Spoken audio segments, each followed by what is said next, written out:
ভুল করেও মানিব্যাগে এই 4টি জিনিস রাখবেন না, তা না হলে আপনার মানিব্যাগে আর কখনোই টাকা আসবে না, বরং আপনি আরো ঋণে ডুবে যাবেন।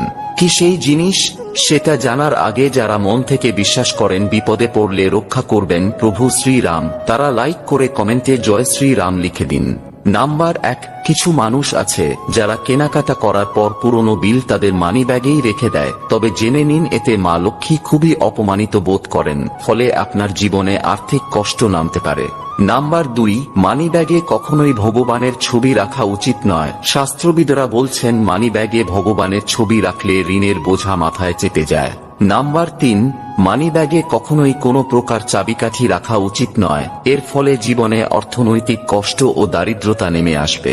এবং নাম্বার 4, মানিব্যাগে ভুলেও কখনো আপনার স্বর্গীয় আত্মীয় স্বজনদের ছবি রাখবেন না, কারণ বাস্তুশাস্ত্র মতে এই কাজ খুবই অশুভ বলে মনে করা